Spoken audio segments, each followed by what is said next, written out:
Hi, my name is Alex Mangone, and welcome to Module 5 of the KCS at Home Summer Edition, Latin 1 modules. Today, we're going to be talking about third declension nouns and their respective adjectives. So let's go ahead and dive right in. So, third declension nouns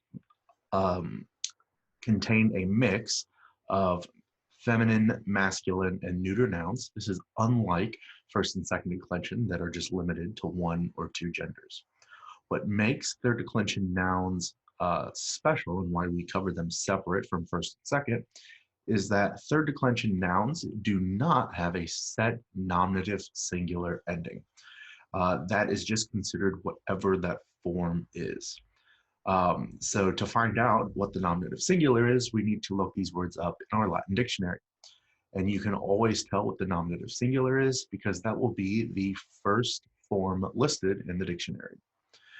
Now, because there are so many different spelling changes and different endings that could be for the for the nominative singular, we look to the genitive singular to get our stem. So all you have to do is look at that second form in your Latin dictionary. So the examples I have here are sol, solus, cor, cordis, lex, legis, and rex, regis. Notice how the second form, all of those end in an IS, no matter how the first form is spelled. To get our stem, all you have to do is drop that IS and then add your additional endings, which we'll take a look at here in just a second. So for example, the stem for sol, solus would just be sol. So you would tack your ending onto that. For cor, cordis, the stem becomes cord after the nominative singular. So all your other endings will be attached to that. So on and so forth for lex and rex. So let's take a look at these third declension endings. So because third declension has all of the genders included in it, just like with second declension, any differences in the neuter will be designated by a parenthesis. Now, keep in mind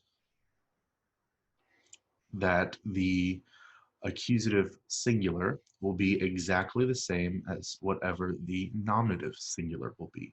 So here, check that out, okay? Otherwise, we are just learning the endings just as normal, okay? It doesn't change how any of the cases are handled, anything like that, just another set of endings for us to learn. Now, to go along with third declension nouns, we also have third declension adjectives. Now, we talked previously in another module about first and second declension adjectives and how those adjectives specifically only use the first and second declension endings. Well, third declension adjectives are just the same, except they use third declension endings.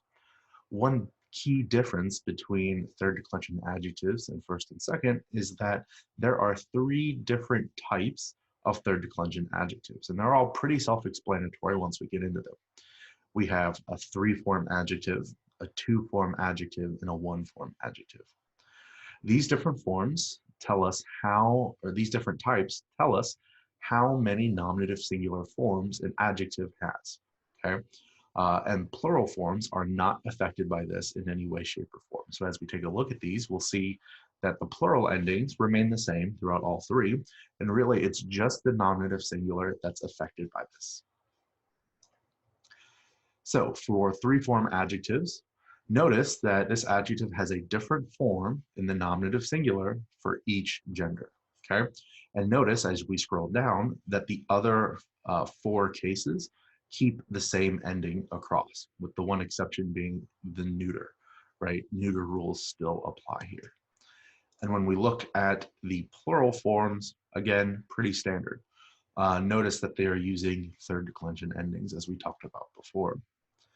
Now, with two-form adjectives, this means that the masculine and feminine share a nominative singular form and have a different neuter singular form. So again, the masculine and feminine for this would both be fortis, okay? So, and then the neuter would be forte. And again, the rest of the endings are exactly as what you would expect them to be. No big changes here. And again, in the plural, same thing. We use all the same endings. We only differentiate between the masculine, feminine, and neuter because of the changes in neuter, okay? Our last type of adjective for today is the one-form adjective. It uses one form for all three genders, okay? So notice that the masculine and feminine uses Felix, and the neuter form uses Felix. Again, the reason why I have these two separated rather than just one big column is the accusative singular being different here, okay? But otherwise, it uses one form for all three. And just like we said before, no big changes in the plural. It's exactly what you would expect. Okay, it's important to know that all the things that we discussed about adjectives in the previous module still hold to these third declension adjectives. Okay, they work exactly the same. You still have to match with number, gender, and case. Right? Nothing about that has changed. So we are just getting a new type of adjective to use. Okay. Now, I hope you have found this video helpful. Remember to keep up with your Magistrula exercises. You can repeat those pretty much as you want for extra practice until you get it down. So I highly recommend you take a look at those. As always, there's new vocabulary Quizlet cards that you should be refreshing, okay? And I will see you in the next module. Take care.